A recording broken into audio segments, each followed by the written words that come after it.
Hello and welcome, dear listeners, to episode 233 of The Reformed Gamers, a show all about theology, video games, and remembering the games that we played in 2022 and realizing that 2022 was actually kind of a soft year for gaming. I'm the returning host, Logan. And I am his co-host, Micah. Micah, it's funny, man. First of all, shout out to you. Holding down the fort over the last two episodes when I was out.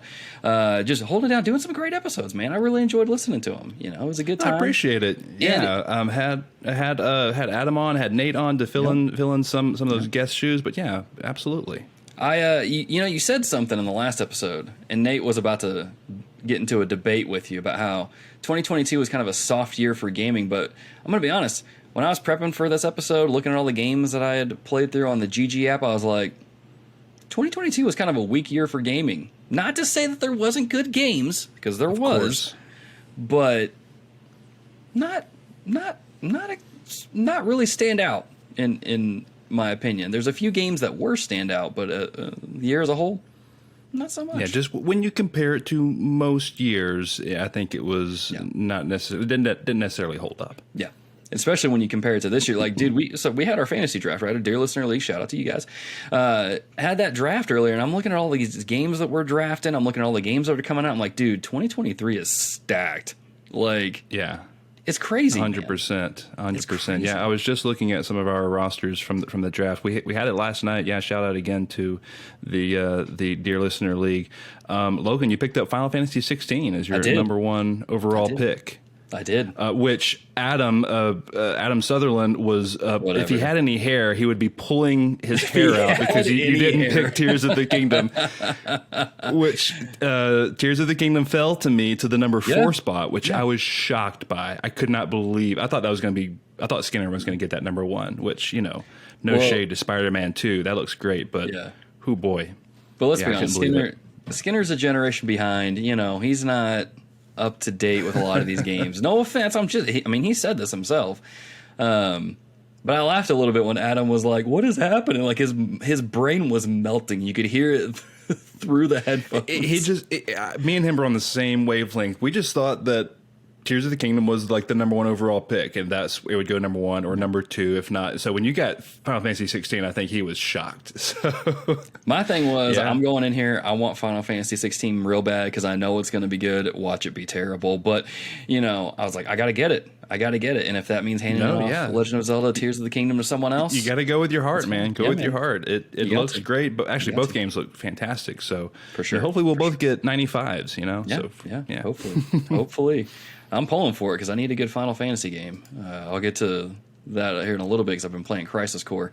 But yeah, I feel like I was going to say something else, and then I can't remember what. Oh, yeah, the reason why I didn't pick it up is just because I'm nervous that game's going to get delayed again. I'm not trying to jinx anything here, but I'm just I was nervous. So I don't. Yeah, no, I hear you. Okay, we'll see. Yeah. I can respect it. I think if we had seen more gameplay by now, like a full gameplay trailer, I'd probably be more confident in it. But the fact that we got the announcement thing, and then we saw another trailer not too long ago, I was like, Yeah, kind of nebulous trailers, kind of like teasers. Yeah. So that being said, I hope it makes that date because I would love to play a new Legend of Zelda. I think it will. I think it will, but of course I do. I picked it up, but right. But we will see. We will see. Also, before we get into the show itself proper, y'all, this marks 8 years of TRG. 8 years we've been around, man. We are old by podcast standards. We're getting close to being put in the retirement home where we're all going to be playing a Guitar Hero, whereas Mike has been playing here Rock Band 4, which we'll get into here in just a second. It's crazy, man, to think that this show's been around for as long as it has. I'm surprised people are still listening at this point. You know what I mean? And people are still supporting over on Patreon. Well, shout out to y'all over there. Greatly appreciate the support. YouTube channel's doing great. People are loving the content over there. People are still shouting at me, getting mad because I said the Dead Space Remix box art is boring.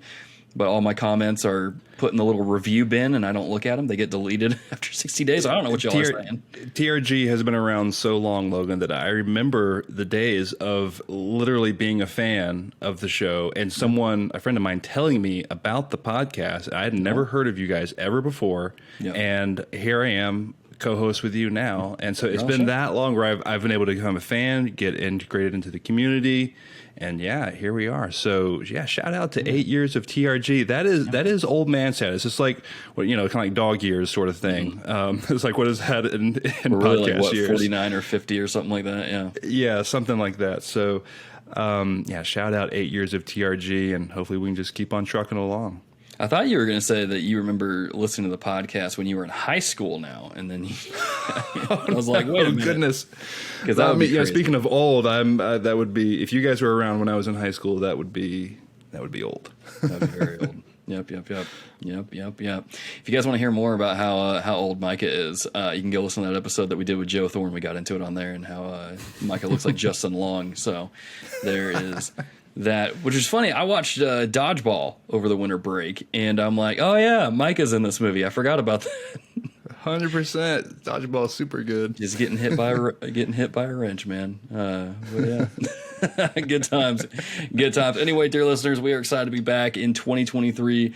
Got a whole new slate of episodes. Well, I shouldn't say that. We've got a couple episodes lined up. I'm not going to tease the next one until the end of the episode, so you got to stay tuned to the end of the episode for that. But that means, though, first episode of 2023, first episode of the new year, it's our Game of the Year episode. Like Micah said in the last episode, we take some time off in December so we can play some of these games that, maybe we missed during the year. So that way we can talk about it on this episode. And boy, there's some games we're going to be talking about. But before we get into those Game of the Year awards, let's get into a little bit of what have we been playing. That's like we had to start the show off here on TRG with us a little bit of what have we been playing. Micah, you handsome, non-bearded man. What have you been playing recently? I already mentioned Rock Band, but get into it. Yeah, no, I'm going to go ahead and dive right into that. I've got a slew of games I want to hit, because it's been a while since we've recorded. Holiday break, had vacation time, a lot of time to play. So yeah, I'm going to try to be brief as I kind of power through these. But Rock Band 4, Skinner, dear editor, shout out. I would not have rediscovered Rock Band had it not been for Skinner. He was the one that gave me the motivation. Now he was like, bro, when are you going to get up on Rock Band? I'm like destroying all your base scores. Oh, I remember that now, yeah. And I'm like, I'm not going to, like, I can't, my gear's like in the attic. Surely it's broken. Like, I have a disc Rock Band 4 and I have a digital PS5 now, so I can't even use it, all this stuff. And it's like there's so many things, and he's like bro, I'll pay for the game for you if you get your instruments going. And I'm like, whatever. But at least gave me the motivation to go up to the attic and drag that stuff out. And in Georgia, my attic in the summer is like, over 100 degrees. I was just say that sounds like it'd be some kind of sweat box or something at this point. So I'm thinking like the glue has come off on like the drum pads and all this stuff, dude. Mm-hmm. All the gear works perfectly. Really? And so I'm like, okay, let me just go ahead and just drop the money for the digital version of Rock Band 4. And so I booted it back up, and man, it's so good. This is Rock Band is one of my very favorite video games of all time. I get up on those expert drums and we just have a ball. Like the kids have been getting up on it. I just want to thank Skinner from the bottom of my heart for bringing this back into my life. I thought it was gone forever. I thought the plastic instruments were put away, but we had to break them out of the attic literally. Awesome. And free Rock Band. So yeah, been playing that, a lot of fun. The Last of Us HBO TV series is coming out in a couple of weeks, and I convinced my wife, who's interested in watching the TV show, to watch a playthrough of The Last of Us. And so I've been looking for an excuse to get The Last of Us Part 1, the PS5 remake, and it was on sale this past holiday season, and I had some Christmas money, and so grabbed it, and she's been sitting on the couch. We've been knocking out about an hour and a half at a time throughout the evenings. We're about halfway through. We just got to fall, if you know the game at all. We just got to fall where you're about to meet up with Tommy. I was going to say, I've played it, but man, like we were talking in the pre-show, how you've forgotten some things. I've forgotten most. Like I remember the beginning of that game and the end of the game. Everything in the middle, I have forgotten. So well, it sounds like it's time for a replay for you then. But we're about halfway through. We're about halfway through, and she's really enjoying it. It's the one thing that's kind of getting me, and what I can sort of comment about God of War Ragnarok a little bit too, is like it feels like, I guess I'm just spoiled with these SSDs, man, and the PS5 hard drives and that kind of stuff. Like the loading, I'm starting to get spoiled because like I'm like, oh, this feels like it's loading right now, and you can feel these like the level design is so that the game can load and that kind of stuff. Yeah. Other than that, it's awesome. Like it looks obviously better than ever. The facial capture especially is improved upon. Yeah. Compared to The Last of Us remaster. But that's obviously a seminal game, especially in my opinion. It's like a top 5 game for me. So enjoying that. The game I want to spend the most time on is, and again, I'm not going to spend too much time, is I finally got a chance to play this indie game called Sable, which has been on Game Pass for about the past year or so, I think, and recently hit PlayStation, and I played it on Game Pass last year on my Xbox One X, and it had a little bit of performance issues, so I was like, let me just wait for the next gen version. I don't know if I'd get a Series X or whatever. I didn't know if it was coming out to PlayStation, but it did come out, and so I played it on the PlayStation 5, and this is a really great adventure game in the vein of Breath of the Wild, but like no combat whatsoever. It's just like quests and puzzles, and kind of it's about you're this young woman kind of going out, leaving your tribe, going out into the world, and just kind of exploring and figuring out what your vocation or trade is going to be. And you have all these different masks. So like there's the climber mask and the machinist mask and the angler mask and all these different masks you can collect. And then at the end of the game, you have to choose which one you kind of want to be. Okay. And it's really, really chill. And it's like... again, imagine Breath of the Wild with no combat, like how chill that would be. And like none of the like perilous, like climbing up mountain cliffs while it's like thunderstorming and like slipping off. Like the only real peril in this game is, I guess, kind of what I just said, is sort of like platforming. Like, oh, I fell, I got to redo that again. But I would recommend this game to almost anybody. My 11-year-old daughter got into it and she saw me play it, and she got into it and beat it as well. It's about 10 to 15 hours. It can be pretty short. You can beat it in probably 5 or less, actually, but it extends out to about 15 if you want to try to do everything. It's a nice, well-scoped open world developed by just a handful of people. It's a small team, but it's got this great art style that is clearly inspired by the artist Moebius, if you know who that is, Moebius. Really, really beautiful art style. It looks kind of like the game Roller Drome too, if you know what that game is. Oh, it does. But anyway, Sable was just a real joy. It had been on my radar for a long, long time, about 4 or 5 years now, ever since I knew it existed, and finally got a chance to fully dive in. So I would highly recommend that game. It's awesome. Yeah. Real quick, I had been seeing you share some like screenshots and stuff of you playing the game on Twitter, and I'm like, man, that game does look good. And then I saw it on sale, and I was like, all right, fine, I'll go ahead and pick it up and play it for myself because, yeah, it just looks good. It looks really, really good. So you said it's only 5 hours or that kind of short. I'm like, that's what I'm looking for right now. There's no combat, so there's no difficulty, hopefully. So maybe no difficulty. The only thing, there are some performance issues. Like it has frame rate issues still. Okay. And I hit a few bugs from time to time, so it's not the cleanest game in the world. So it gets some docked points for that, I suppose. But otherwise, like what they're trying to do there, you can tell it's like, oh man, it's really cool. Yeah. So yeah, definitely recommend Sable. And then lastly, and I'll be brief, is Christmas break, I really got in the mood to replay Death Stranding after seeing the Death Stranding 2 trailer at the Game Awards. Looks so good. Which was hype. Fragile getting on that unicycle and taking off with BB. Oh man, so good. So I got back into that, and man, it's I'm enjoying it even more this time around, especially knowing the mechanics and stuff, and like I kind of know how to and how not to approach different situations, and it's a way more enjoyable experience. I'm finding it this time around, and the director's cut, the new stuff I'm discovering, and it's like very it's laced in so that I can't even remember sometimes, like, is this new or is this not? I can't remember. So it's really good.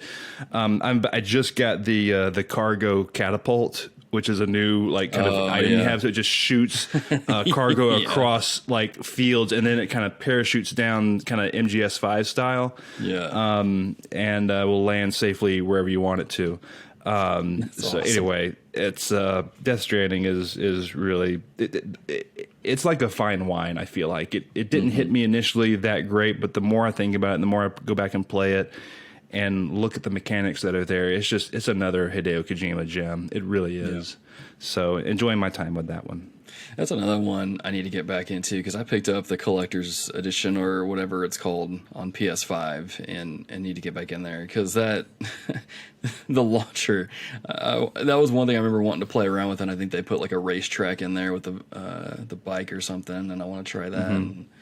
So yeah, that's cool, man. I'm glad you're enjoying. Now, is this your first? Like, will this be your first like actual playthrough through the game, or is this?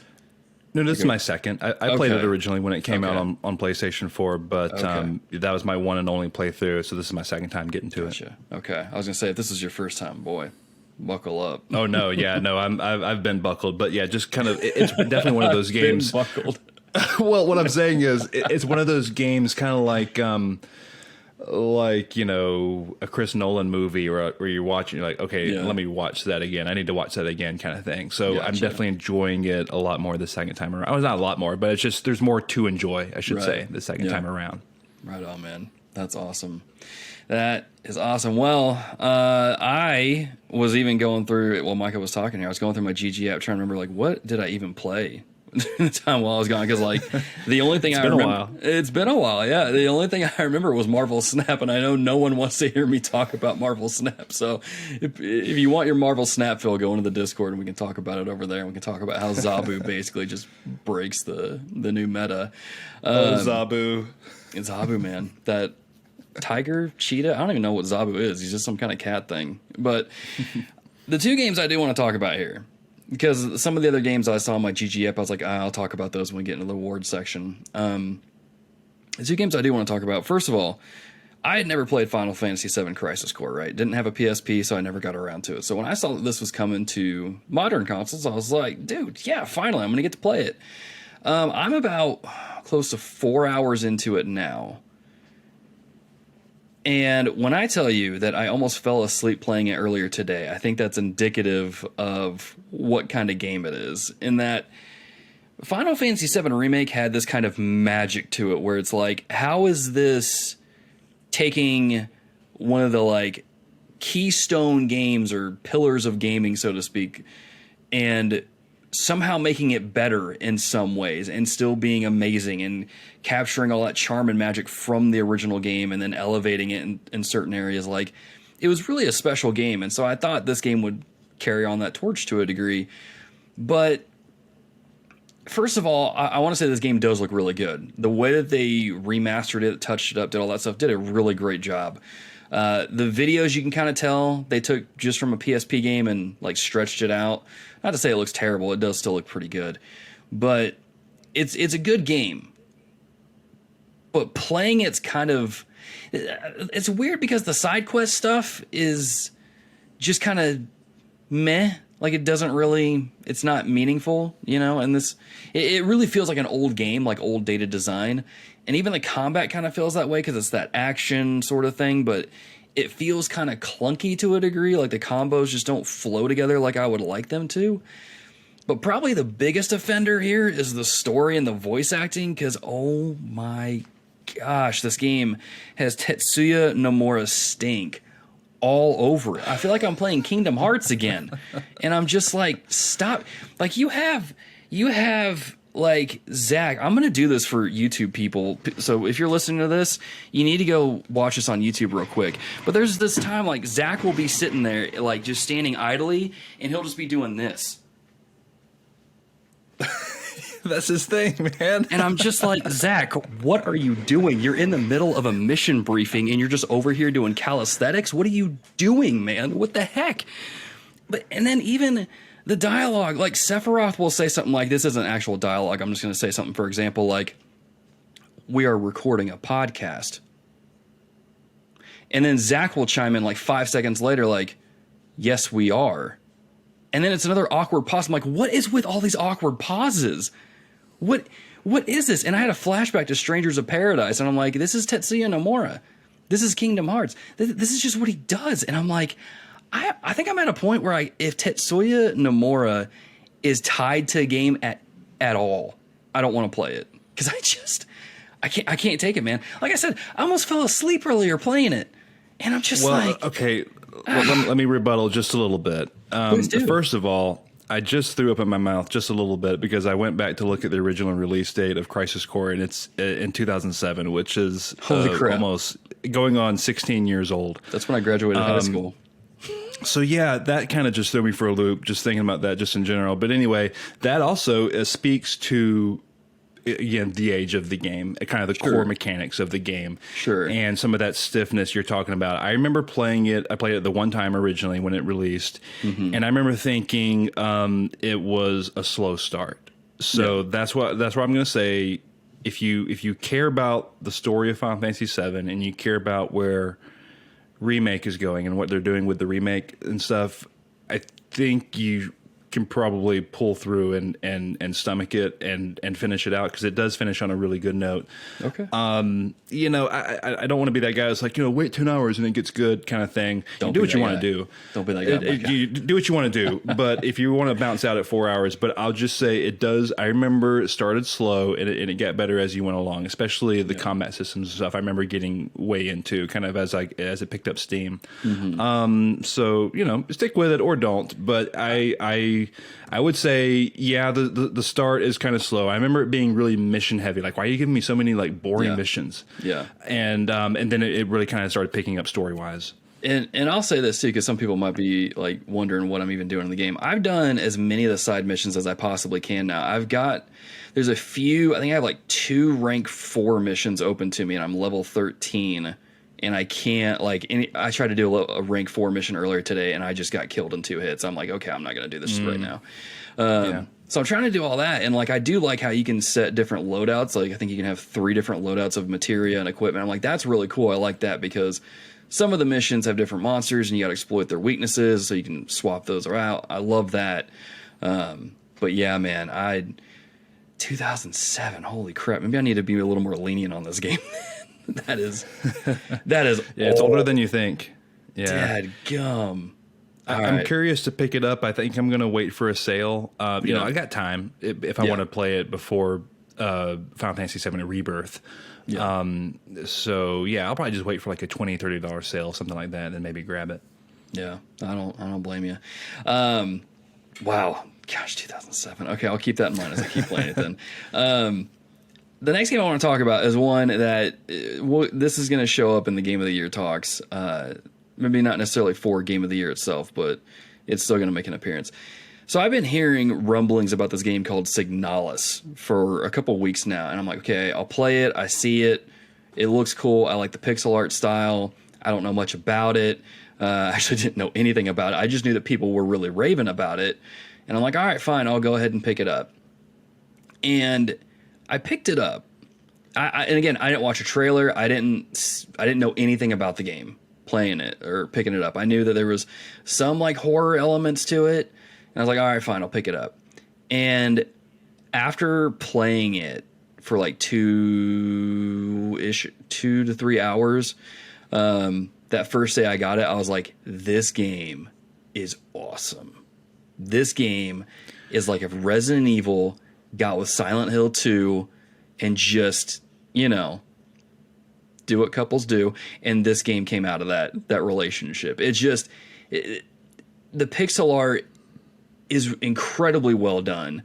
The way that they shoot some of the scenes creates a level of tension that is rare nowadays. The music and sound design is insanely good for the kind of game it was. The puzzles and stuff that are in there is just like Resident Evil, but less obtuse, save for like maybe 2 of the puzzles. It's really cool. It is so confusing as like what's going on, and it's a game where you're going to have to read a lot of the notes and stuff you pick up to piece a lot of things together. And if you do that, I think you'll piece the story together pretty easily enough. But even then, it's so intriguing. It's scary at times. It's unnerving at times. It's just, and it's got a lot of homages to like some of my favorite shows, like Ghost in the Shell, Neon Genesis Evangelion. It is a major surprise. It's a game I was not expecting at all, and like hot diggity dog. Does it have cheesy voice acting? No, there's no voice acting actually. Okay, that was okay. Cool. Yeah, so it's missing Barry going, I figured I'd give it to you, the master of unlocking. You were almost a Jill sandwich, It's missing those components of Resident Evil, but I think it's better off for it. Yeah, for sure. Good deal, man. That sounds excellent. We were talking a little bit about that in the pre-show, and yeah, I'm definitely gonna bump that up the want to play list and give that one a spin probably early in 2023 if I can somehow navigate through Dead Space and Resident Evil 4 and all these other games that good luck are in the same genre. And I'll say this for those that are listening that might be curious, that are some survival horror fans, go into this game completely blind. Do not look up a trailer. Just go in, play it, and just be bamboozled by it, because that's how I did it, and I was like, this is an awesome experience. Really enjoyed this game. Just golly. And it's about 8-10 hours as well. Yeah, I finished it in about 8.5, which I think it's probably closer to 8, because I know there was a day where I just sat there on my phone playing Marvel Snap for like 20 minutes. So I'm pretty sure it's closer to 8 hours. But it's cool. It's really good. It's really. And that's available for everything, right? It's out for like Game Pass, PlayStation, Switch. Is it for everything? It's PC? on Game Pass, which is really good news for our Xbox listeners. It's on Steam. It's on the Switch. It's on PlayStation. I think it's on just about everything. So yeah, I thought so. So you can play it. Cool. But yeah, sorry, I just remembered how it did this one thing in the game. I'm done talking about it. I'm not going to spoil anymore, because if people are going to go play it, I don't want things to be ruined. No, my interest is peaked. I'm so good. I'm amped to play this game. It looks really cool. So stinking good. So stinking good. Speaking of games that were so stinking good, we played a lot of games in 2022, and now it's time for us to talk about what some of our favorite ones were and which ones disappointed us, which ones excited us, all that jazz. So let's get into it. As always, let us know your game of the year picks over on Twitter, Discord, all those places.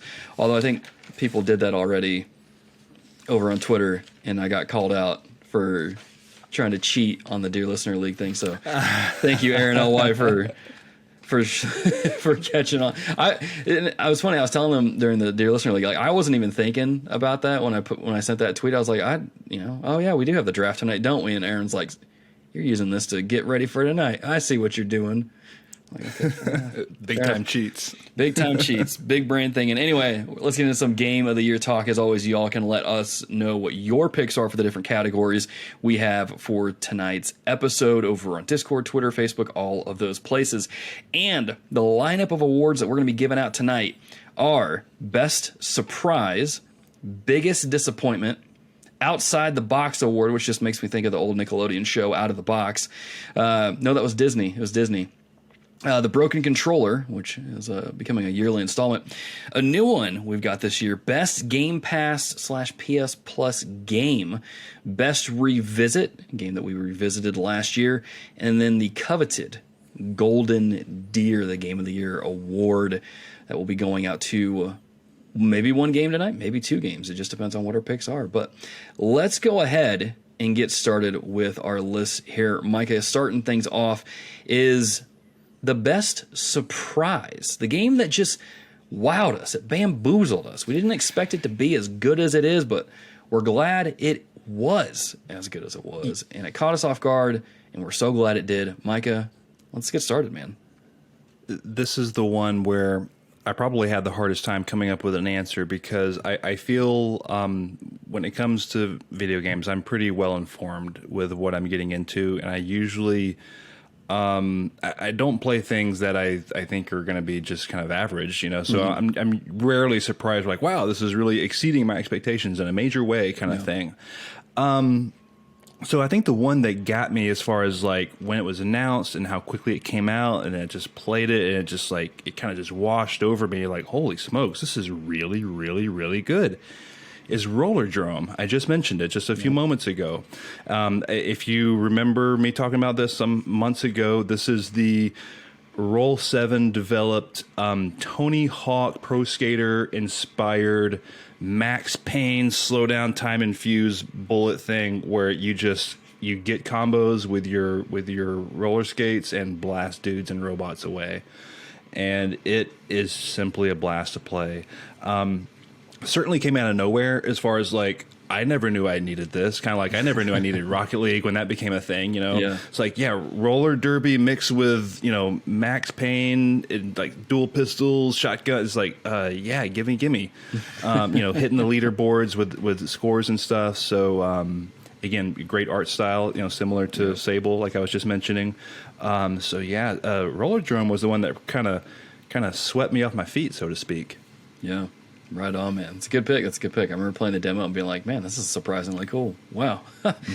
Now, Mike, I feel like I'm the complete opposite of you. Whereas, you're very informed on games. I still remember that episode we did with Travis and Andre where they brought up some like Octopath Traveler mobile game and it just blew your mind because you hadn't heard of it.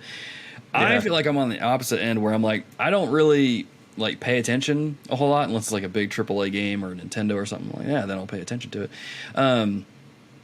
But I feel like there's some games that come out and I'm just like, okay, I'm not really expecting much. I hear the name, I see a trailer, I don't know what I'm expecting of it. And I feel like I'm actually having the opposite problem where I'm having trouble picking just one for this award because, last year we got Live Alive, which totally surprised me. I played the demo and was like, oh my gosh, I need this game live. I wasn't expecting it to be good, actually. I was expecting it to be just kind of dumb or just not very good, and it became one of my favorite games of the year. And then you have Stray even, which surprised me with how good that was because I was like, how good can a game with a cat be? And I was like, apparently pretty stinking good.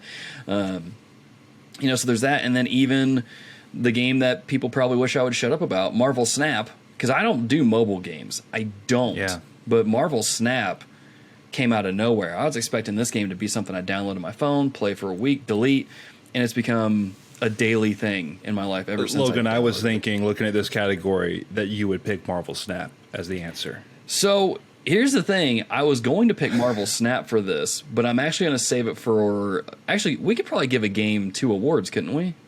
I mean, why not? You do what you want to. That's true. Our awards. It's 2023. We can do what we want. You know what?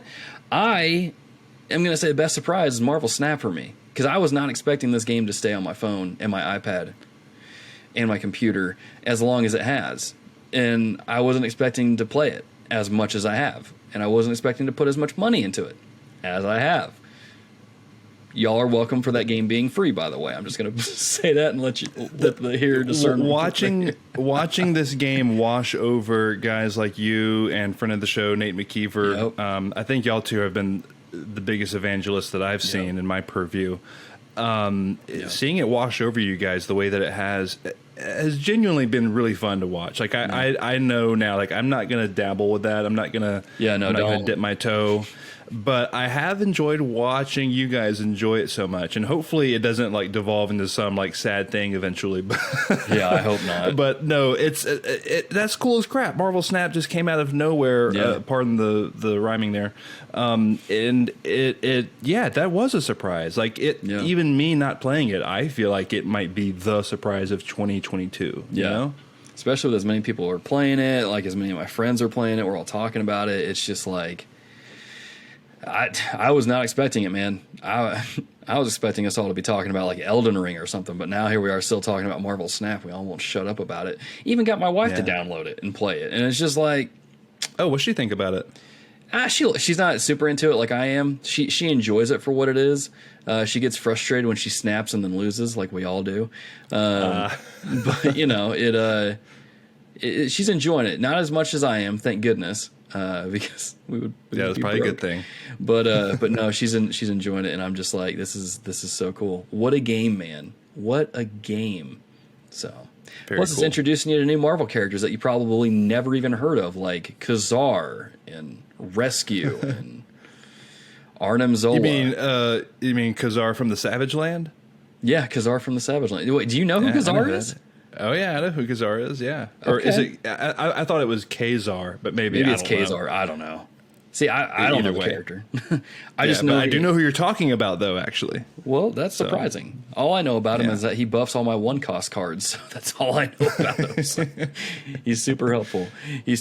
But yeah, no, I'm glad that game is as good as it is, and I've kind of gotten hooked on it as much as I have. I don't know if my wallet is as excited.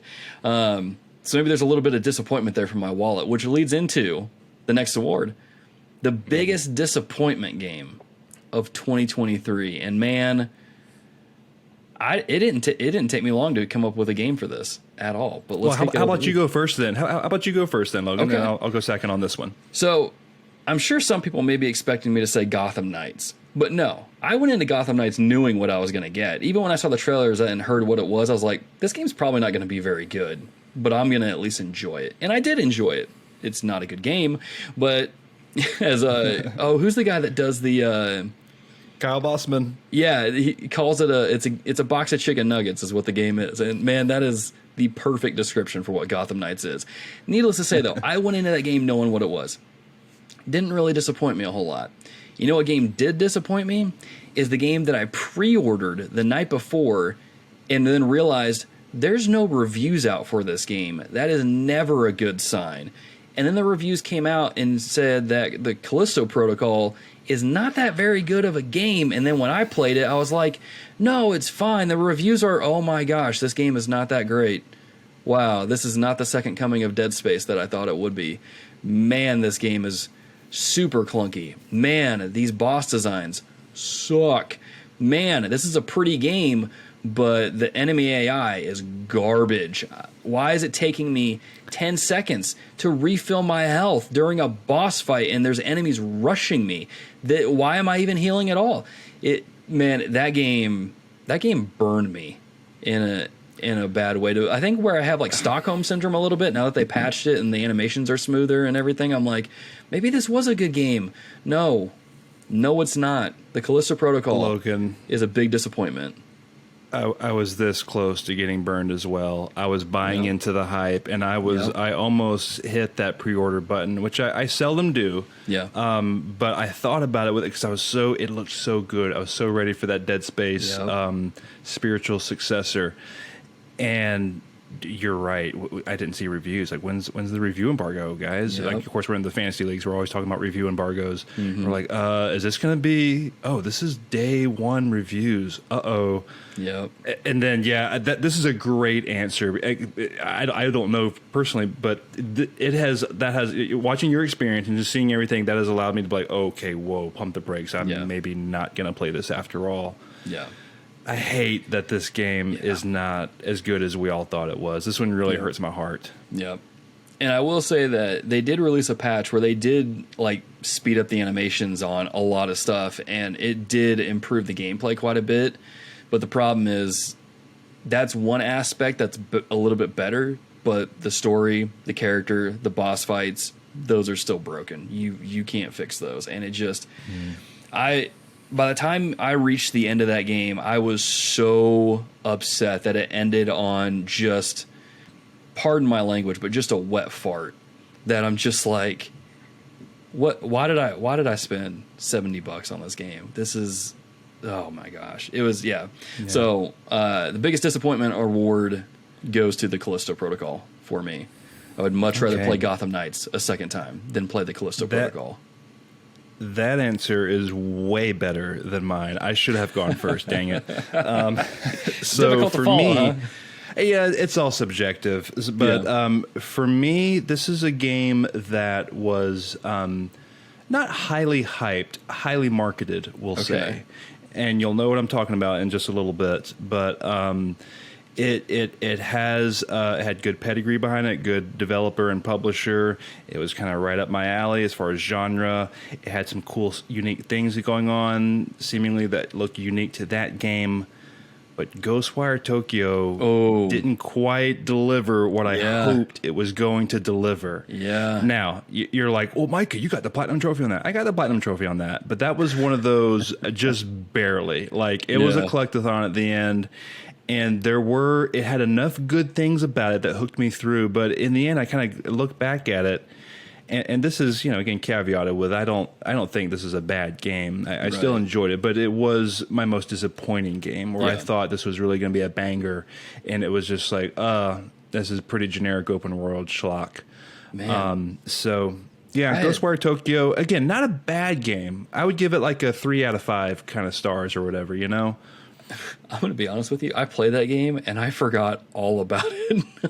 Well, you see, there you go. You're proving my point. That's just, it did not. Did that come out last year? Or did I just not mark it on my GG app? Goodness, I hope it came out in 2022. Am I dreaming? Did it come out in 2021? I think it might have come out last year because it might have been in my abandoned section over here. Let me check. Yeah, there it is. It's in my abandoned section. That's why. Okay, that's why I didn't even look. What games are over here? Sorry, I'm getting distracted now. Digimon Survival's over here. Thymesia, SpongeBob. Okay, yeah, there's so many games over there. I didn't even... Yeah, it came out in March 2022. Okay. Yeah, I wasn't dreaming. Fair enough. I don't know. Sorry for the derailment. But yeah, no, that's a good pick because I remember playing that and being like, I don't like this. Yeah. And then I just forgot about it, I guess. But it's not...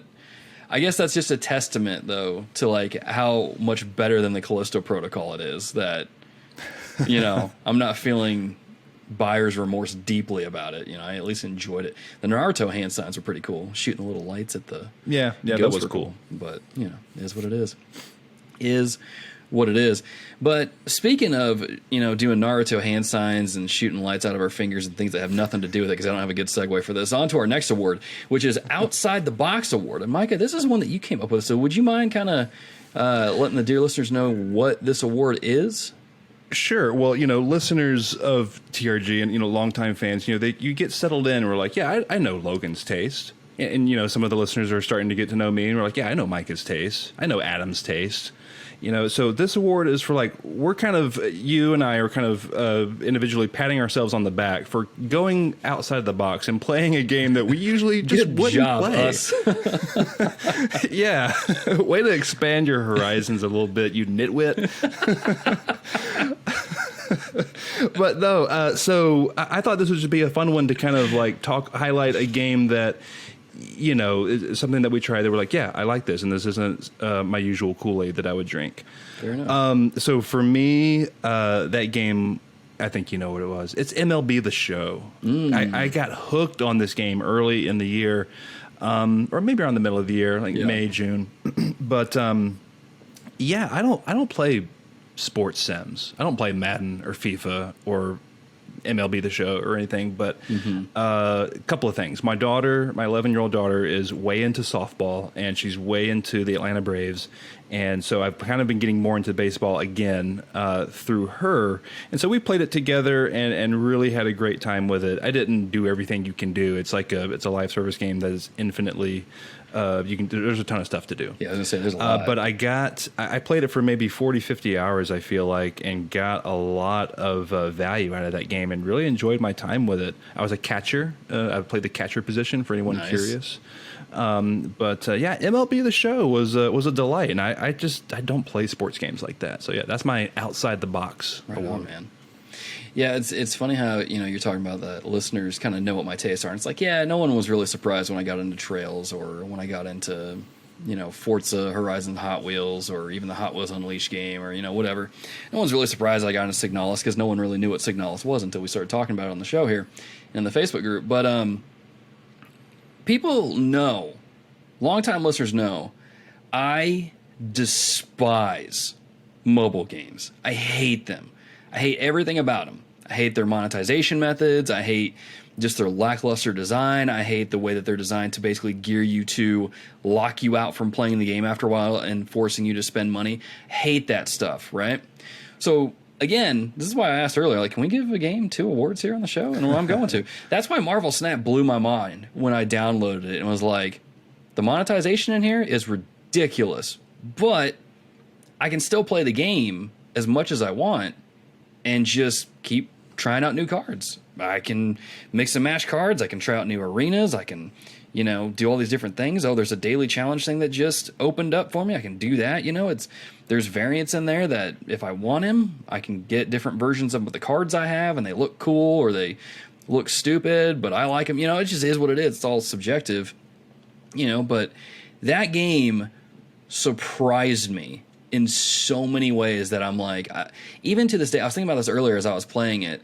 I was like, I still can't believe I have played this game every single day for at least an hour since I put it on my phone, iPad, and Steam. Like, it blows my mind. It's introduced me to a whole new section of YouTube, watching those videos, consuming those videos, trying to learn new strategies and things like that, talking to people in the Discord about this game, learning new strategies and stuff. It's just, this is not the kind of game I would typically play. I really liked Hearthstone when that came out, but I didn't play it for a really long time. I even played Eternal, which is a card game that I saw played on Twitch for like a week, and then didn't stick with it. Marvel Snap is a game that I've played every day for an hour since I've downloaded it in October, and it's awesome. It's outside of my box because I don't play mobile games, but this game is the only mobile game that I play, that I enjoy, that I openly recommend to people, and it's a good time. It's a good time. It's a real good time. Excellent. So. What's your favorite card? Oh, you see, Micah, I can't just pick just one card, man. That's a really hard question. Spider-Man's really good because he locks down a lane, like he shoots a web and the person can't play any cards there the next turn. So it's fun to play that on turn 5. So you go into turn 6 and they can't play anything in that lane. So you win that lane if you play it right. I really like, what's the combo I've been doing lately? I really like doing this thing where, like, because people play a lot of cards that have ongoing abilities that just play throughout the rest of the match. I really like dropping a rogue on a lane where someone has like a Captain America or a Devil Dinosaur or even Zabu, and rogue goes over and steals their ability, effectively shutting down their entire strategy, and then they just retreat and quit the match. And I'm like, yes, I know I just ruined that person's day, and it feels so good. That's probably one of my favorites. I also really like doing there's this combo I do where, like, and people who play the game will know, but I play Patriot, Blue Marvel, and then Ultron, who floods the other lanes with 1-power drones, but Patriot and Blue Marvel beef them up even higher. It's a fun little combo to pull off. You may not win the match because of it, but it's just fun to watch all the drones come flying in. So those are the cards that I really, really like. I'm sure that'll change. I'm over here just nodding and smiling like I know what I'm talking like I know what you're talking about. Yeah, that's great. Yeah, he's like Dwight in The Office, like, Yeah, that's great. Everybody else that's listening is like, oh my gosh, that's what Logan plays? What a loser. But hey, at least I don't play Leader, like a lot of you dirtbags out there that still play Leader. I hate Leader. For those that don't know, sorry, Mikey, you brought up Marvel Snap, and now I done did it. I'm going to say this. If you play Leader still in your decks, you need Jesus, okay? You need to go to church, talk to your pastor, go under church of discipline. It's really not that bad. I just get annoyed when people play Leader.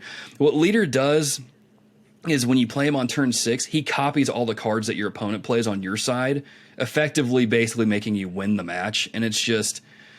that's why I play my Patriot deck so much, because whenever Leader calls in my Ultron and floods his lanes, he doesn't get the buffs from my other cards, so... Of course. Golly. If you're playing Leader in your decks, stop doing it. Stop playing Leader, you degenerates. Anyway, dude, this is a perfect segue, because whenever Leader gets dropped on me, I get so mad. I want to break my phone, but then I'm like, I can't, because this is my phone, and I need my phone. This leads so perfectly into the next award. This is the Broken Controller Award. This is the game that just made us so mad in 2022. It got under our skin a little bit. It made us angry while we were playing it, to the point where sometimes we were like, why are we even still playing this? I don't know. But Micah, man, what's the game you want to give the Broken Controller Award to? Yeah, I think there is not an obvious answer. There is a pretty clear answer, I think, that would rise to the top of the list. But I've got sort of a 1-2 punch combo. Okay. And the reason I'm bringing them up in as a pair is because I played both these games at the exact same time for some weird reason. And so I was a masochist and didn't... I had no I had no care for my body and soul and mind, but I played Elden Ring and Gran Turismo 7 at the exact same time for some reason. I thought it was a nice sort of like, yeah, racing and fantasy adventure, like two totally different things. Dude. Souls games need no introduction into the controller throwing ways. For me, I'm not much of a controller thrower. What happens to me if I hit an untimely, unexpected, a completely, definitely unwanted death in Elden Ring, I would just like hang my head. Like your soul just leaves your body at that point. It's like, like I'm internally processing if I want to hit restart or not. That's what I'm doing. And so that is so. It's its own feeling. And then Gran Turismo has these it's a style of sim racing where like it counts to the 1,000th of a second, and so for all you math wizards, that's moving the decimal places 3 spots over to the right. Or to the left or whatever. Anyway, there's 3 zeros to the right of the decimal.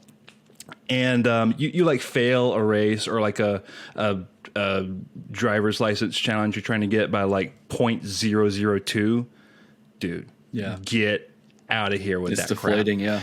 That made me want to throw my controller more than dying in Elden Ring, I think, is when you miss a time that you needed to get by a hairline of a second. Mm-hmm. It's just I couldn't believe I was doing that to myself, playing both these games at the same time. And I was like, I would be so mad and go back to the other one and get so mad and just go back to the other one. It's in a perpetual cycle of just being angry. Yeah. So Gran Turismo 7, Elden Ring, or my Broken Controller Awards. That's funny. I feel like we need to... Never mind. I just lost what I was going to say. My Broken Controller Award goes to the game that I could not believe not only how bad the campaign was, but how just unpolished the game was. I would go into a mission and Captain Price would be like, all right, Soap, shoot the terrorist dudes or whatever. And I'm like, okay, cool. Where are they again? Because the game didn't load the enemies into the area, so I don't know what I'm shooting at. But I see bullets coming at me, and I'm dying multiple times. What am I fighting? Ghosts? Is this what Call of Duty Modern Warfare 2 is now? We're just fighting ghosts? Is that what we're doing? Oh, I fell through the map? Oh, that's great. Oh, I got stuck behind a door in this area where I have to craft my weapons or whatever. What kind of garbage? Why am I crafting in a Call of Duty game? Why am I stuck behind an open door that's completely destroyed? Why can't I just walk through it? This doesn't make any sense. Why did my game just crash? Call of Duty Modern Warfare 2 was the worst. Was it the worst experience? Yeah, no, it was probably the least amount of fun I've ever had with a Call of Duty game. I don't know what they were thinking when they put this campaign together. Crafting weapons in a Call of Duty game is stupid. It's not fun. When you get thrown into a John McClane tower situation where you're fighting the Hans, his name's not Hans, but you're fighting the dude with the machine gun at the beginning of the movie in the under construction area. Yeah, that scene in Die Hard is way more fun to watch than it is to try and play it in Call of Duty Modern Warfare 2. I don't know if that came across clear or not. I'm just saying Call of Duty Modern Warfare 2 was a completely frustrating game to play. The campaign was garbage. It was so unpolished. It was buggy as all get out. And it gets my Broken Controller Award because I literally almost threw my controller a couple times, which is crazy because normally that happens when I play the multiplayer. I didn't touch the multiplayer this time. It was just the campaign that just did me dirty. And I'm just like, Call of Duty, you're dead to me at this point. I'm never playing you again. Speaking of broken controllers and just kind of frustrating things, this is a quick aside. It's frustrating to me to see, I'm fine with games selling well, but to see this edition of Call of Duty be one of the biggest selling ones maybe in a while or ever or something like that, and it's this broken. To see Pokemon Scarlet and Violet be the biggest Pokemon game ever and it's that broken. It's kind of disheartening. To be quite honest. To like we're not telling, we the consumers are not telling the developers and the publishers that it's not okay to put out a game in this state. We're telling them it's A-okay to put out a game in this state because we're going to gobble it up anyway. Yep. I don't want to get on a soapbox or anything, but just be wise with your dollar, consumer. And but anyway, sorry, that was a quick tangent that just made me think of that. No, that's good, because even my students who, they play Call of Duty a lot, and they were even telling me, because we were talking about, why is this one so hard? And I'm like, here's why this game is hard, guys, because it's not designed well. It's not a good video game. And they're all like, you know what, you're right. I'm like, yeah, I'm right. I've been playing games for 30 years, dude. I know what makes a good game. You know a thing or two. And this isn't one of them. So yeah, dear listeners, let my experience with Call of Duty Modern Warfare 2 and the Callisto Protocol be a lesson to y'all. Don't pre-order games, especially when the reviews aren't out until the day of release. That's not good. Don't play any more Call of Duty games, because we all know they don't care. They still don't. From what I've heard from all my streaming friends who play Call of Duty, there's still hackers in the game and cheaters, and they still refuse to do anything about it. And I'm like, that's not a good sign. You guys should probably move on to another game that actually cares about its community. Like Marvel Snap, for example. It's free. You can download it on your phone. You can download it on your iPad. You can download it on Steam and enjoy that. Right? Enjoy. Although, if you're looking for a good game to play, all right, maybe you're playing some of these games and you're frustrated with them. Maybe you're looking for a new game to play, and, we all have Game Pass, I think. We all have PS Plus to a degree. We've played some games in 2022 that have actually been pretty good, and if you have a subscription to either one, they're worth checking out. And so, Micah, man, let's talk about some of the best Game Pass PS Plus games we played last year.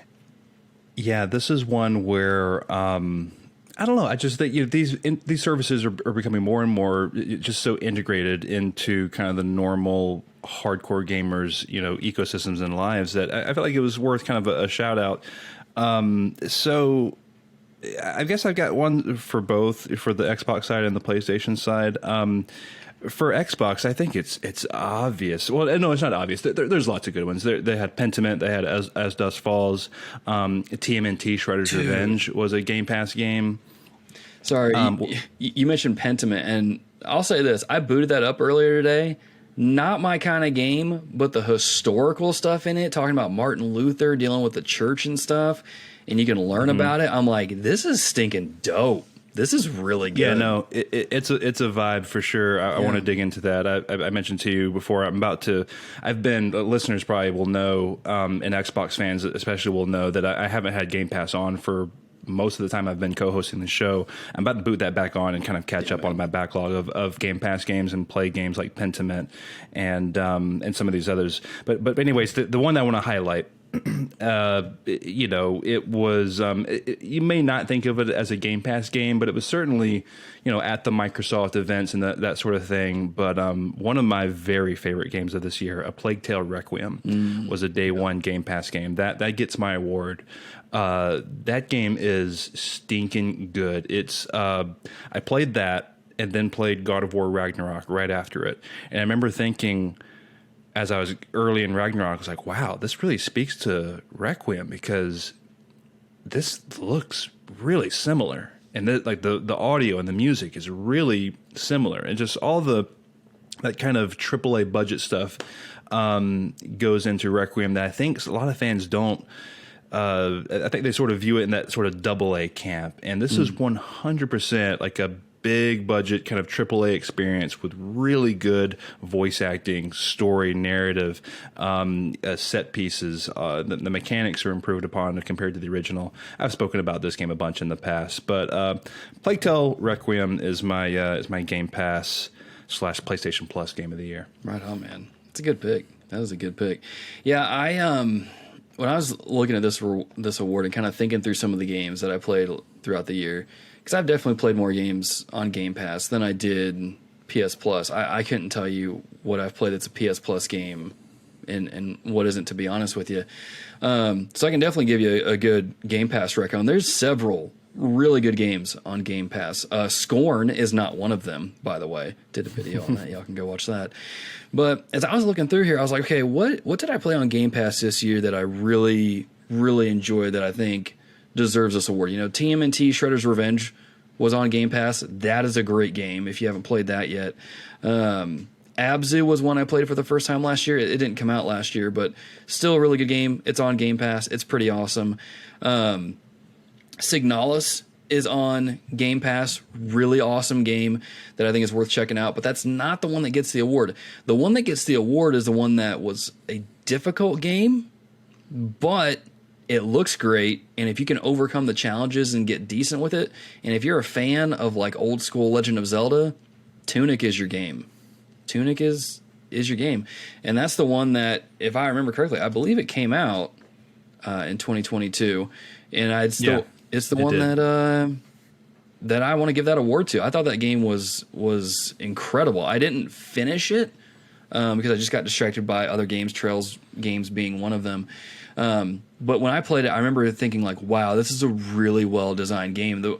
The way that you learn the moves is through an instruction manual that you pick up the pages from in the game that has its own language on there. It's just, that's a level of detail that I don't see in a lot of games, and it was just really cool how it was implemented. It plays well, it moves well. The mechanic where like you die, you have your little ghost spirit that floats there. You can go back and get your experience, kind of like Dark Souls and Hollow Knight. Was really well done. It's just visually just striking too. Like it's a gorgeous game. It is a hard game, so I don't think it's going to be one that everyone's going to like. But I mean, for me, it takes the cake on this one. It takes that best Game Pass game award for me. Really cool game. That's a great pick. Tunic came out at a really great time for Game Pass in the Xbox ecosystem. I think there was a little bit of a dry spell. I think it came out around April, I want to say. I just looked it up. It was March. Okay, yeah. So it hit at a nice time when there was a bit of a dry spell, and yeah, that's on that list of like when I boot Game Pass back up, I'm going to be playing some Tunic for sure. I've been really saving that one. Really good. But, you mentioned that last year, there's a little bit of a dry spell. And like I said before, I agree with you that last year was not exactly a super great year for games. There were some standouts, but I know for me personally, I was playing a lot of older games and even revisiting a couple older games because it's like, I've got time. Why not revisit some of these games that I'm playing here? So our next award is the best revisit, the best game that we went back to play again. Maybe not play through it fully again, but play it again nonetheless to get a little bit of nostalgia. Micah, let's kick it to you, man. What game is that for you? Yeah, I already spoke about it on spoked. That was good. Good grammar. I actually spoke about it earlier in the episode. I actually forespoked about it. No, it's Death Stranding. That's the one I came back to. It's that I don't do. If you know me and my play style, I don't do a whole lot of like going back and revisiting games. It's rare. Like usually there's got to be a sequel coming out or some reason to go back and revisit it or something like that. Mm-hmm. So Death Stranding 100% is my pick. I won't belabor it. I spoke about it already a bunch earlier. So yeah, that's my pick for this one. On, man. I think one of the fun things about this podcast is how we typically will do episodes focused on one specific games, and that requires us to go back and play those games again, or at least watch a playthrough. And, last year we did our Metal Gear Solid series, and man, that was a treat getting to go back and play those games again. I'm just like, my goodness, I forgot how good Metal Gear Solid 3 is. What an amazing game. And so I'm torn, actually. I'm torn between Metal Gear Solid 3 and Dead Space, because when I jump back into Dead Space again in October, I was like, okay, this is probably not going to play well. It's probably going to be janky. I was shocked at how well the game still held up and just how good the sound design even was and the lighting and the scary stuff. And I'm just like, man, this game still brings it even in 2022. That's amazing to me. And to be honest, I think Dead Space is going to get the award for that, for the best revisit, because I'm just shocked at how well the game still holds up. Granted, it does deserve a remake, but I was just shocked at how well it still held up. It was fun from beginning to end. I was like, man, this game is still really good. Man, it's still scaring me a little bit. You kind of do that thing where in your house when you shut the lights off and you run out of the room so the ghost doesn't get you, that sort of thing. That game did that to me. I'm like, man, Dead Space, what a great game. Well, what Dead Space does is what many great games do, and they get that core mechanic down pat. What are you doing the most in this game? And for example, God of War Ragnarok, the throwing the axe and bringing it back and just hitting people with the axe. Like they got that right. You know what I'm saying? And that's one reason why God of War and Ragnarok are so good. They got that pistol that swaps horizontal and vertical and taking limbs off of the enemies. They got that perfect. That feels so good early in the game, and you get different weapons that feel good in different ways and stuff, but they nailed that. That's one of the things, if you're interested at all in the genre, that's the thing that's going to hook you, where you're like, man, this just feels good. Just swap, and then just sever limbs off, oh, okay, gotta go horizontal, boink, get that one. It's that core so mechanic is really, really good. I think that's one reason why that game is so great.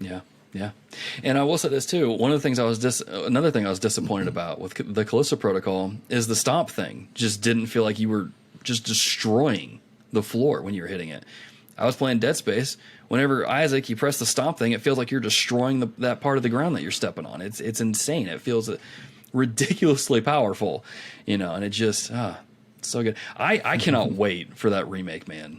That game, dude, man, stop it. I need to just take a couple days off after that game releases so I can just play it nonstop. Yeah, I think it's late February or late January. Yeah. So whatever our February episode is going to be, we're just going to be talking about that and gushing probably. 100%. So 100%. Fair warning, dear listener. Cannot wait. Cannot wait. Well, I'm just going to tell y'all right now, it's going to be Dead Space and nothing but Persona talk in February, because Persona 3 and 4 are coming out in a couple weeks. So yeah, 100%. Enjoy. Another thing you can enjoy, though, something we definitely enjoyed in 2022 was our game of the year, the game that gets the golden deer, the game that just took the entire year and was like, you know what, this is the greatest game I've played all year. This is amazing. I could play it multiple times. This is a game I could return to on a yearly basis. It's that stinking good, right? It's so dang good. And we played a lot of games last year, but there weren't any games quite like the ones that we're about to give these awards to.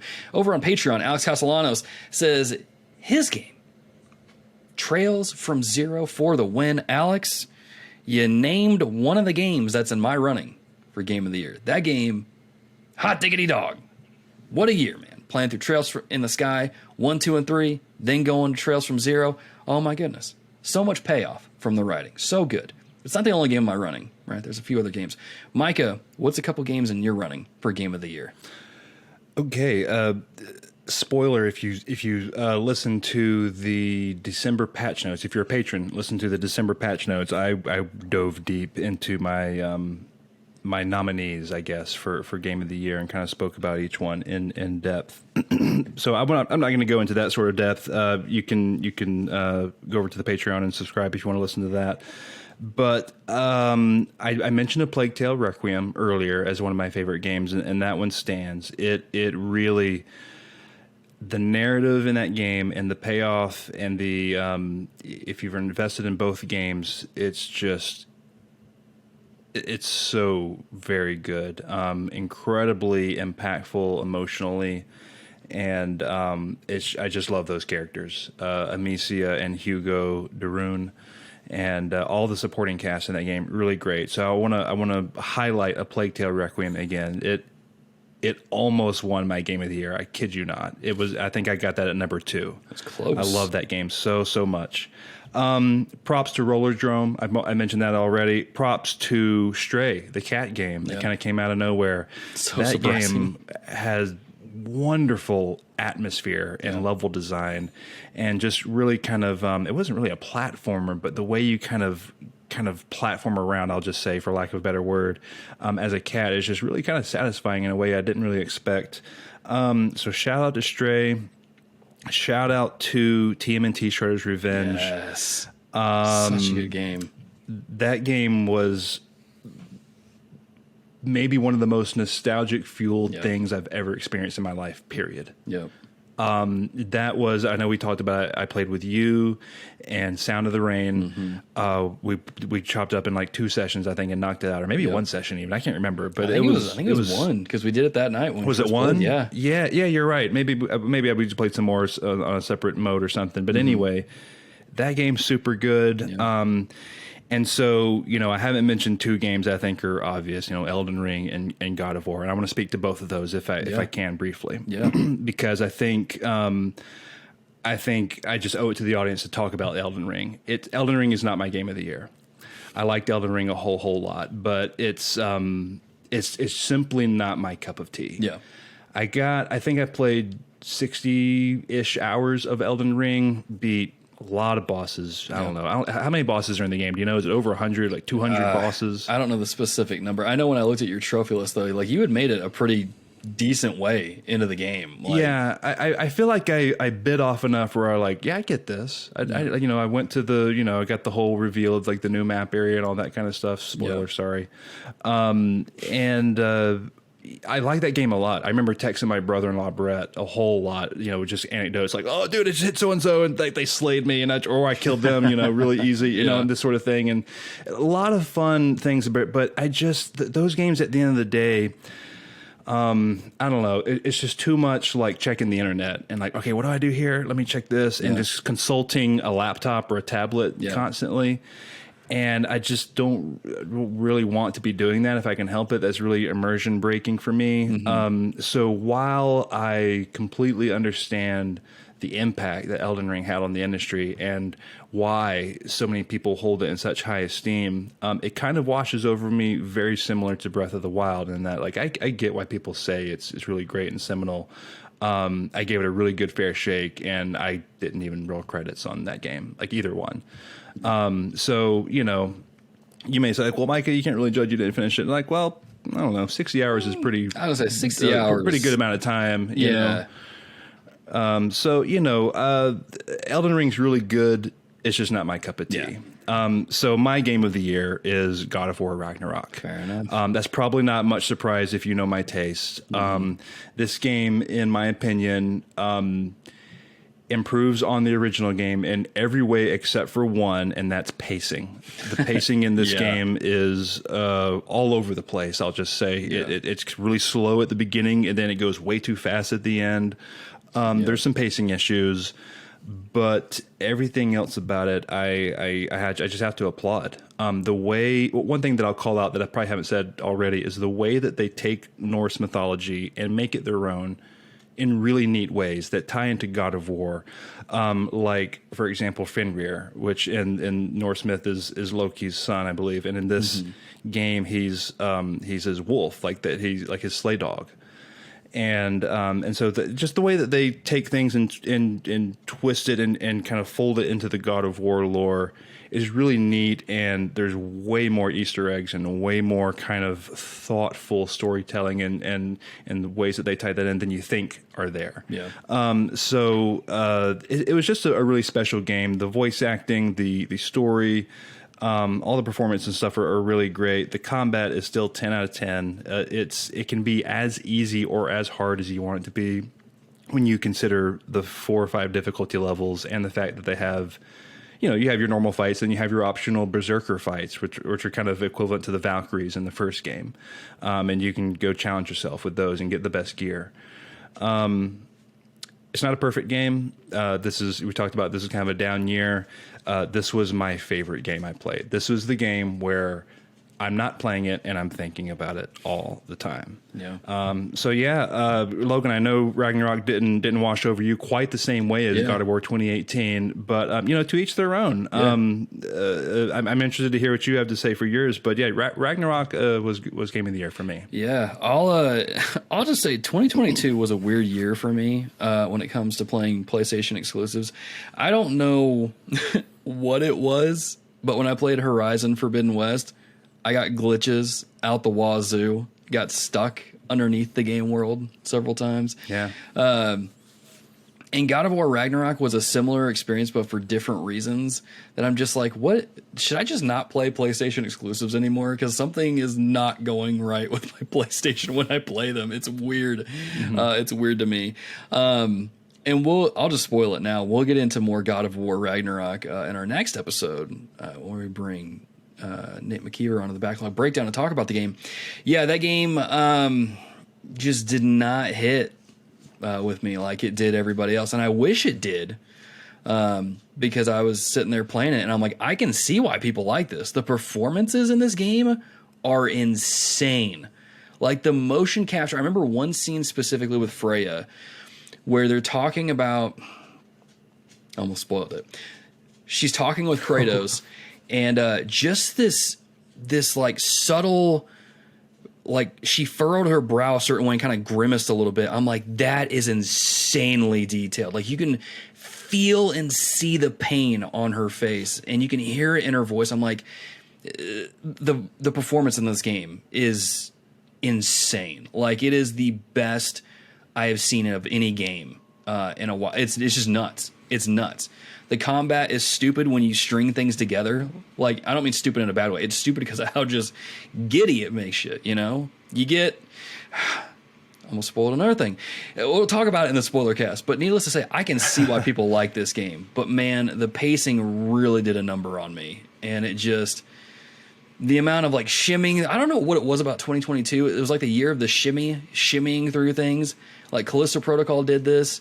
God of War Ragnarok did this. Gotham Knights did it, and I'm like, why am I shimmying in all these games? Why is this making a comeback? It's a last generation game. It's a last generation design, and I'm ready to be rid of it. Oh my gosh, you and me both. It really took me out of a lot of things to the point where I'm like, you know, what's funny about God of War Ragnarok, I gave that game a 3-star review on GG after I finished it, and as I played more games and gave those 3 stars, I was like, well, God of War Ragnarok was way better than this game that I just gave a 3 to. There's no stinking way these two are on the same level. It's now sitting at a 4-star on my GG app because I'm just like, there's no way. There's no way God of War Ragnarok is below a 4 I thought that was a little harsh when you put that out there. I'm like, wow, 3 out of 5. Okay. Yeah, so after I cooled off a little bit and got to thinking about it, I'm like, there's no way God of War Ragnarok is below a 4 out of 5. There's no way. Yeah. I may not have liked it as much as everybody, but I can still see like the attention to detail, just the it has undeniable quality. Yeah. It has that.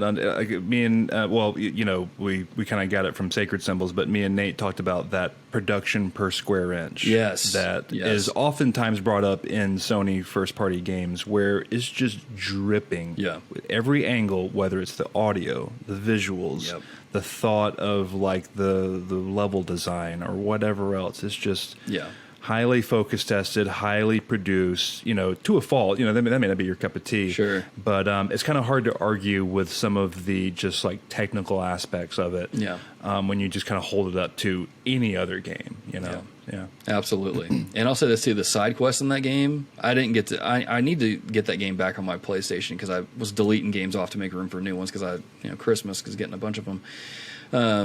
I need to get back on there and go play some more side quests because the handful of them that I played, I'm like, these are really stinking good side quests. They are. I don't want to spoil anything. All I'm going to say is the jellyfish one, bro. That was, oh, that's a fantastic one. So good. Anyway, we'll get into more of that in the next episode. I don't want to talk about it, all of it here, and then not have enough to talk about in the next episode. All to say, God of War Ragnarok is not in my running for Game of the Year. I mentioned this on patch notes. The games that I did mention were Elden Ring, Trails from Zero, TMNT, Shredder's Revenge, and again, people are like, Logan, stop talking about this game. Marvel Snap. Just, snap, man. That game, again, I wasn't expecting it to be as good. So am I about to give my Game of the Year award to a mobile card game? No, I'm not. I like Marvel Snap, but I don't like it that much. The game I am going to give the award to, though, and this isn't just to be malicious, this isn't out of spite or anything like that. It's just this is a game that I played through twice, back to back, got the Platinum Trophy, and just could not stop thinking about it, even after playing through it twice. I'm probably going to play through it again this year because I just really like the game that much, and that's Elden Ring. Like, that game grabbed me in a way that, like, I knew when Elden Ring came out I was going to be like really hooked, right? You kind of see those jokes on TikTok or YouTube or whatever where, the husband goes to his wife and he's like, hey, do you know that new game that came out? And she's like, yeah. I was like, well, it came out today, so I'm not going to talk to you for several days. Goodbye. That's what Elden Ring was for me. I got so hooked on that game, and I would be sitting at work on my conference period, looking up like build guides, looking at different guides for side quests, and things like that, trying to figure out like what is this area about? How do I get through it? Like that game got its hooks in me in a way that just no other game. Marvel Snap has come close, but no other game quite did. And I just, even to this day, I still think about Elden Ring and trying some of the new builds, because one of the YouTube channels I follow is still putting out build guides, even close to a year from the game's release. Is just, that game got me, man. It got me in a real bad way. Just really, really good. Just, golly, what a game. What a game. And again, it really is. I'm sorry, go ahead. I was gonna say, like, again, 2022 was kind of a soft year for games, but we just went over a couple of standouts, games that were juggernauts in the year that, if you hadn't gotten around to playing them just yet, you need to. Maybe relatively soon, because this year's pretty stacked to begin with. So once the end of January hits, it's off to the races. But yeah, you need to play these games. So yeah, Elden Ring gets my golden deer. Yeah, I was just about to say it can't be understated what Elden Ring did for the industry this year. I think it took a lot of people by surprise as far as, that kind of meta score that it received and then the sales and stuff. Yeah. I disagree. I think the hype coming in for Elden Ring was very, very real and big. And like people were expecting this game to be great, and it was. I don't think it hit a little bit harder than I think most people, certainly in the sales department, than people were expecting. But this isn't a shock. Like I think everyone was pretty. I don't know. I was pretty confident that they were going to deliver a good open world Souls like experience, and they like outdid that easily. It can't be understated. So I don't want just because it didn't kind of wash over on me the same way. I don't want to minimize it. I recognize that, and it's really cool, and it's awesome to see when you look at for example, the platinum trophy ratio, like the percent of people who have attained the platinum trophy. It's kind of insane. How many people have gotten it. So that's a testament to how good this game is. So yeah, it's not, I'm seeing like headlines right now as of the day we're recording this, where it has like broken records as far as how many Game of the Year awards it has won, cumulatively. And that makes sense. That's well deserved, I think. Yeah. Yeah, man. Sorry, I'm pulling up the completion percent. 10.7% is pretty high. That's crazy high for a platinum. That might be higher than like Spider-Man. You know, that's nuts. I think what surprised me the most, and this is when I knew that From Software had done something special with this game, is when I had friends texting me, "Hey, I just picked up Elden Ring. Is there anything I should know before I get into it?" I'm like, "You don't play Dark Souls games. Why did you pick up Elden Ring?" And then I think most of those people in my friend group didn't finish the game. But just the fact that they picked it up and got 20 to 30 hours into it blew my mind. I'm like, this is getting people who don't typically play Soulsborne games to play it. That they did something special with this game. I don't know what it is, if it's the open world aspect, if it, I don't know what, but that surprised me the most is when I had friends who don't play these kind of games texting me like, "Hey, I just got it. What are some tips? What are some things I should know?" Blew my mind. Or like, "Hey, can you help me defeat this boss?" And then I show up and then help them destroy it. There was a moment about a week or so in the TRG Facebook group where that was the only post you see was Elden Ring posts. Something related to Elden Ring. It was a phenomenon. It was pretty cool to see. I was really pleased that Miyazaki won Director of the Year and Game of the Year at the Game Awards. I like that dude. So yeah, now we just got to really happy for FromSoft and those guys. Yeah, now we just got to wait and see what he does with Armored Core and see if he puts any poison swamps in the game. yeah, which I'm sure he will. Oh gosh, dude, that's maybe in his next game I'll have an Orthodox Reformed rabbi, Bill Clinton. in there. I forgot about that. I can't.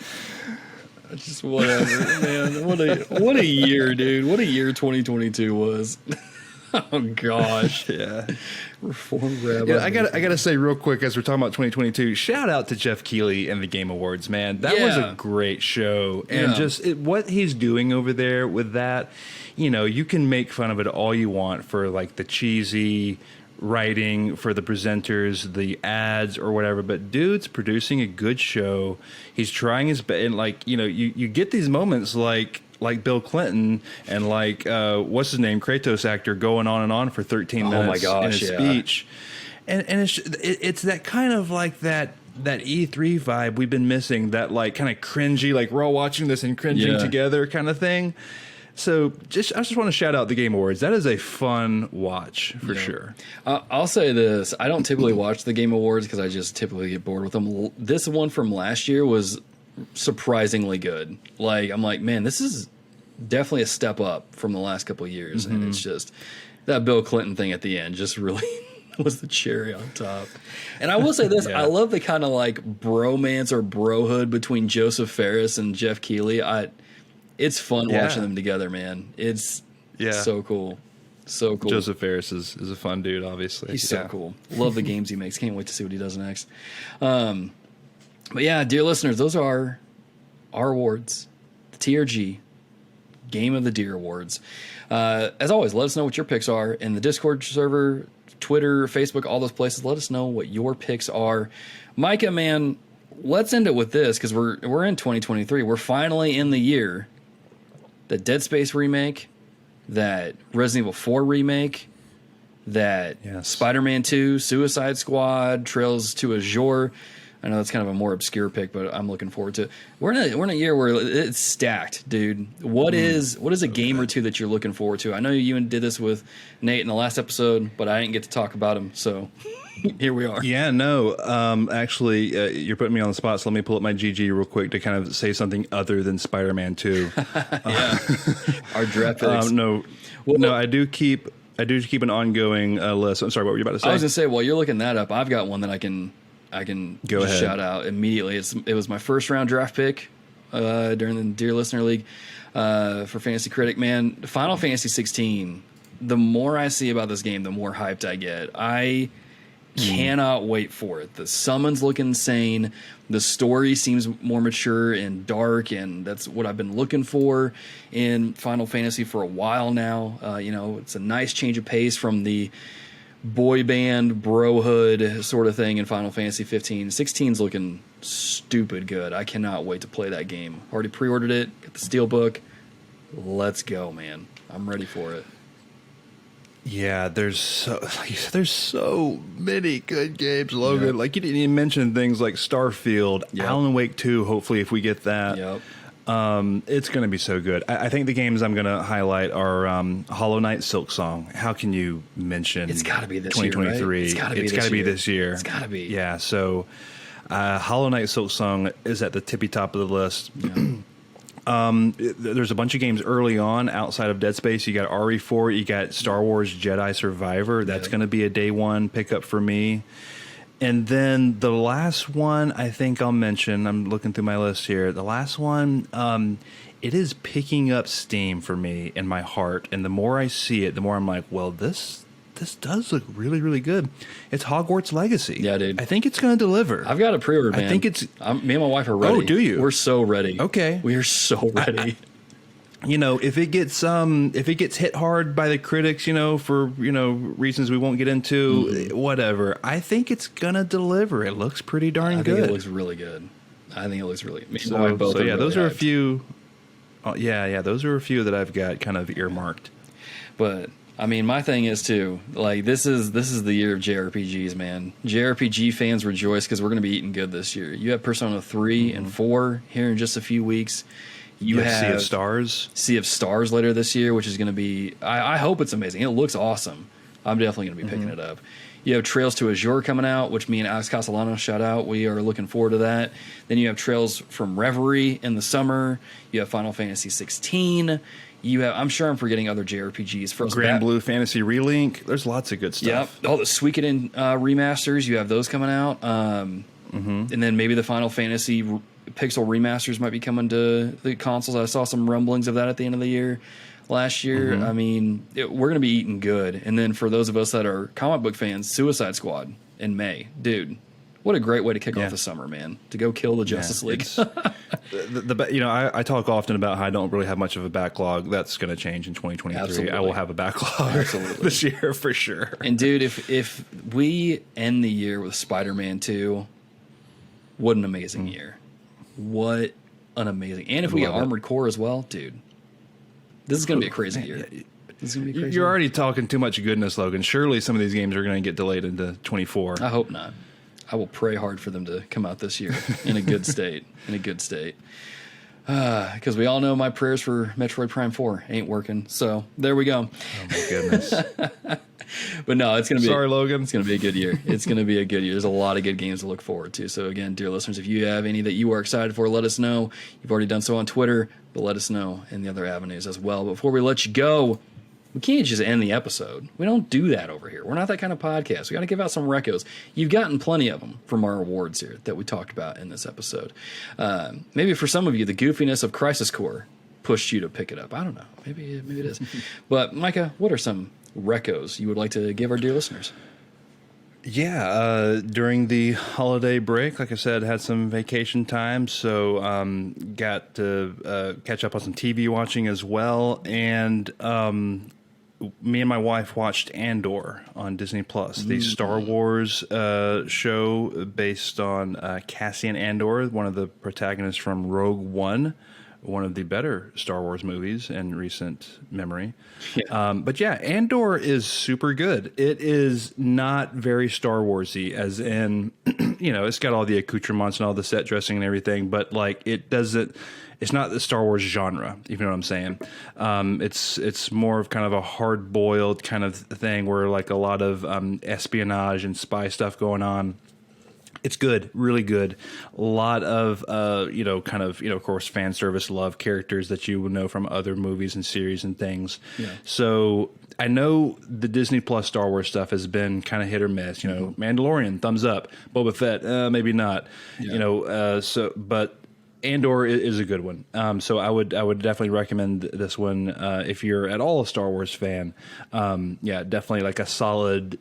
Like 8 out of 10, at least, is what I would say. Yeah. Right on. That's one I meant to watch over the winter break here before we go back to school, and I just never did. So maybe I'll do that this weekend. Mm-hmm. That's a good pick. As far as my picks go, I'm going to be honest, because some of you know, I was in the process to adopt. We were matched, all that jazz. I'll just say 2022 ended on a very sour note. The adoption fell through. And it was ironic because during that time I was reading this book, trying to meet my Goodreads reading challenge for 2022. I was reading All Things for Good by Thomas Watson. It was a Puritan Guide to Prayer.